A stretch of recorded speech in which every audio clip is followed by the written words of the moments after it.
Dr. K. Ponmudy, Minister of Higher Education, Government of Tamil Nadu.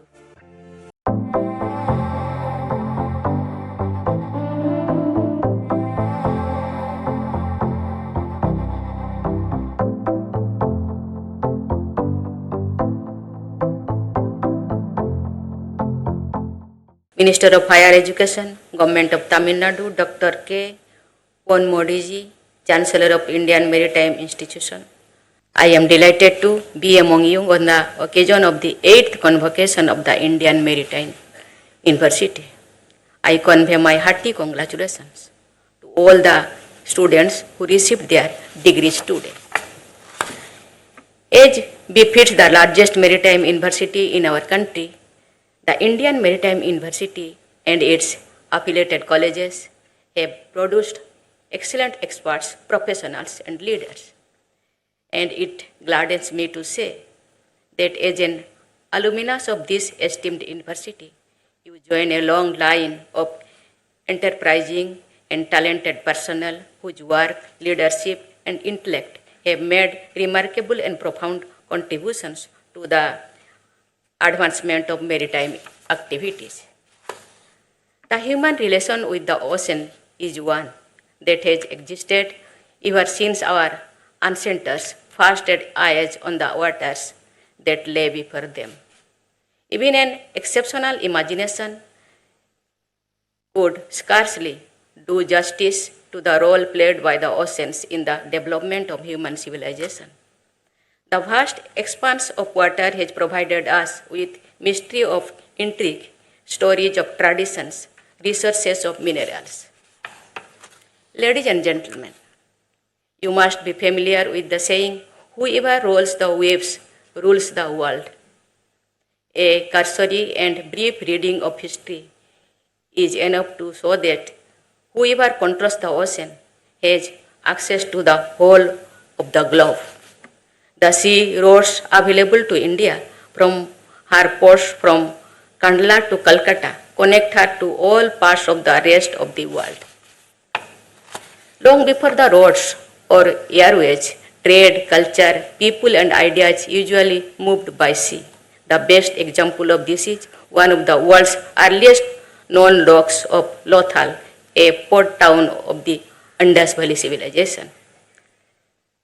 It was a thriving trade center with its beads, gems, and ornaments reaching West Asia and Africa. The Pallavas of South India had a powerful navy.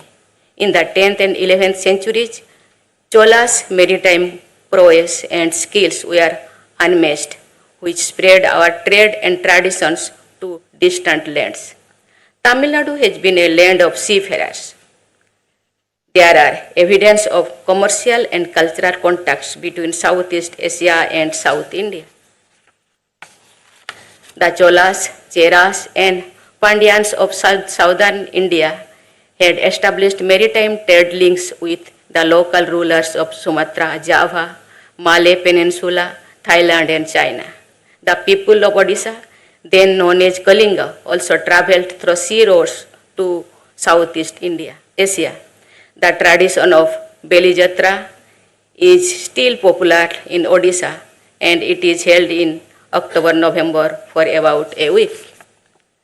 Ladies and gentlemen, India has a remarkable marine position with a 7,500 kilometers long coastline and 1,382 offshore islands. We also have 14,500 kilometers of potentially navigable waterways apart from a strategic location on important maritime trade routes. The country's maritime sector plays a vital role in its trade and economic growth, as 95% of the country's trade by volume and 65% of the trade by value is undertaken through maritime transport. The coastal economy sustains over 4 million fishermen, and India is the second largest fisher producing nation in the world with a fleet of about 250,000 fishing boats.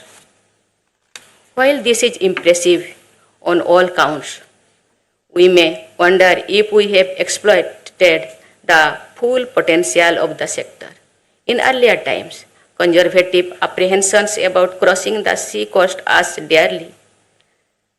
Then, coming out of the yoke of 200 years of colonial rule, we became more focused on continental development, forgetting that the continental development and maritime development are mutually complementary.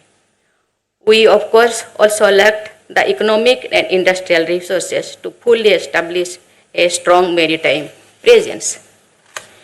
Before we can fully exploit the potential of this sector, we will have to overcome several challenges. For example, a lot of container ship cargo is diverted to nearby foreign ports due to depth restrictions. In the merchant and civilian shipbuilding industry, we need to aim for the highest standards of efficiency, efficacy, and competitiveness. The operational efficiency and turnaround time of Indian port need to match the global average benchmarks. India does not figure in the top of 20 nations when it comes to the annual port calls.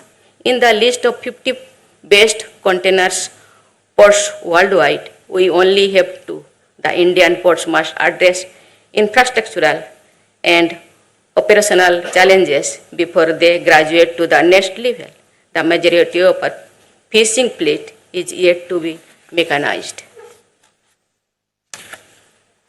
In this context, the Sabarmala program is a significant move away from port development to port-led development. The 5 pillars of port-led development emphasized by Sagarmala are port modernization, port connectivity, port-led industrialization, coastal community development, and coastal shipping or inland water transportation. Earlier this month, the third edition of the Global Maritime India Summit attracted rupees 10 lakh crore of investment, which will help in the achieving Amrut Kal Vision 2047. Moreover, the Government of India is working to realize its vision of ports for prosperity and ports for progress. Ladies and gentlemen, India and Indians are not just managing shipping companies, global ports and hubs, and operating ships, but also are steering and driving the global economy. Following the successful Indian and successful landing Chandrayaan-3 on the moon's south pole, we are now preparing for the Samudrayaan mission, a groundbreaking journey to explore 6,000 meters deep ocean waters and to study the deep sea resources and biodiversity assessment. One of the gravest challenges of our time is climate catastrophe, which includes rising temperatures and sea levels. The maritime sectors needs to be agile, proactive, and swift in adoption and mitigation of climate change, which risks disrupting livelihoods, particularly among vulnerable communities. Dear students, graduation marks a major transition in our lives. It marks the transition of a learner into a practitioner who takes a bigger challenges and assumes greater responsibility towards the nation and society. You have not only professional responsibility, but also an obligation towards the health of ecology and ecosystem. The need of the hour is sustainable and efficient maritime-related activities, including shipping. More resilient and greener practices in the ocean are also essential for a healthy ecosystem. Despite being one of the youngest of the central universities, IMU has proved its mettle. IMU has the capacity, faculty, and characteristic to do more and become the lighthouse in all matters pertaining to the maritime sector. It has the potential to shine as the globally acclaimed center of excellence for maritime education, research, training, driving academic partnerships, and capacity building, while broadening its expertise to allied disciplines such as maritime law, ocean governance, and marine sciences. You all must be ready to shoulder a higher responsibility than would be expected at a similar age in many other professions. You should possess the leadership qualities necessary to guide your team members, often under challenging circumstances. As a merchant Navy officer, you should display special qualities to cope with the demands of the professions, such as spending several months away from home and living in proximity with other crew members. I am sure that you already possess all these qualities and are fully capable to take up your assignments. I once again congratulate degree recipients and gold medalists and extend my best wishes to you. May you have the strength to weather the storms that life thrown in your path. May you bring glory to your alma mater and the country. Thank you. Jai Hind, Jai Bharat.